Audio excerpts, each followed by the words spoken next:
নবীজির কলিজার টুকরা ফাতেমা রাদিয়াল্লাহু তাআলা আনহা মক্কার অলিগলি দিয়ে কোথাও একটি যাচ্ছিলেন।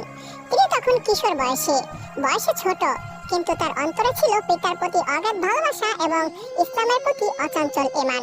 ঠিক সেই সময় রাস্তায় দেখা হয় আবু জাহেলের সঙ্গে। ছোট্ট ফাতেমাকে দেখে আবু জাহেলের নিষ্ঠুর হৃদয় আগে অগ্নিশর্মা হয়ে গেল। আবু জাহেলের হৃদয়ে ছিল ইসলামের প্রতি কটূক্তি, বিদ্বেষ এবং ঘৃণার সংমিশ্রণ। সব মিলিয়ে সে ফাতেমা রাদিয়াল্লাহু তাআলা আনহা এর প্রতি আক্রমণাত্মক হয়ে ওঠে। সে কিশোরী মেয়েটিকে, যে কিনা ছিল কুরাইশ বংশের নবী করিম সাল্লাল্লাহু আলাইহি ওয়াসাল্লামের কন্যা, তাকে আবু জাহেল জনসম্মুখে গাল কষে এক চড় মারে।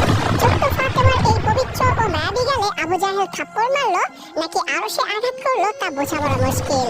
আকাশ যেন গর্জে উঠল, সময় যেন থেমে গেল, পুরো দুনিয়া যেন আবু জাহেলের প্রতি ধিক্কার দিচ্ছিল। ফাতেমা রাদিয়াল্লাহু তাআলা আনহা হতবিহ্বল হয়ে যান। সে চোখের জলে কাঁপতে কাঁপতে ছুটে আসেন বাবার কাছে। তার চোখে ছিল লজ্জা, অপমান আর অসহায়তা। তখন নবী করিম সাল্লাল্লাহু আলাইহি ওয়াসাল্লাম বাসায় ছিলেন। প্রিয় কন্যার মুখে পুরো ঘটনা শুনে তার অন্তর নিশ্চয় রক্তাক্ত হয়ে ওঠে।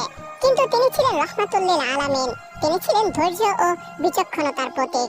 তখন নবী করিম সাল্লাল্লাহু আলাইহি ওয়াসাল্লাম প্রতিশোধ না নিয়ে ফাতেমা রাদিয়াল্লাহু তাআলা আনহাকে এক অবাক করা আদেশ দিলেন। সে বললেন, হে আমার প্রিয় কন্যা, যাও আবু সুফিয়ানের কাছে গিয়ে এই ঘটনাটি জানাও। আবু সুফিয়ান তখনও মুসলমান হননি, কিন্তু কুরাইশ বংশের নেতৃস্থানীয় একজন ব্যক্তি ছিলেন। কিন্তু তার অন্তরে গোত্রীয় গর্ব, সম্মানবোধ ও সামাজিক ন্যায়ের প্রতি শ্রদ্ধা ছিল। ফাতেমা রাদিয়াল্লাহু তাআলা আনহা কান্না করতে করতে আবু সুফিয়ানের কাছে যান এবং তার কাছে গিয়ে সমস্ত ঘটনাটি খুলে বলেন। আবু সুফিয়ান বিস্ময়ে এই কথাটি শুনছিলেন। তার চোখ মুখ বদলে গেল। তার কাছে যেন কেবল একটা কিশোরীর গালে চড় মারা নয়, বরঞ্চ কুরাইশ গোত্রের এক সম্মানিত পরিবারের মেয়েকে প্রকাশ্যে অপমান করা।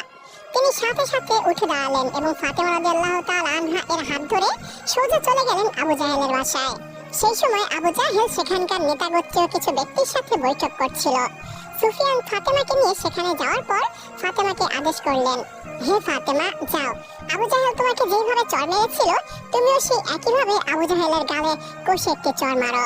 কিন্তু ফাতেমা রাদিয়াল্লাহু তাআলা আনহা এর অন্তরে মায়ায় ভরপুর ছিল। তিনি দয়ার সাগর ছিলেন। তিনি চুপ করে দাঁড়িয়ে রইলেন, তিনি কিছুই করলেন না। তখন আবু সুফিয়ান নিজেই আবু জাহেলকে ধিক্কার দিয়ে বললেন, তোর সাহস কিভাবে হয়? তুই কুরাইশ গোত্রের এক মেয়েকে চড় মারিস? লজ্জা করে না তোর? তুই শুধু ইসলাম বিরোধী নয়, তুই কুরাইশের সম্মান ধ্বংস করেছিস। আবু জাহেল তখন নীরব হয়ে রইল, কারণ তার সামনে দাঁড়িয়ে আছে এমন আবু সুফিয়ান, এমন একজন যাকে সে উপেক্ষা করার সাহস রাখে না।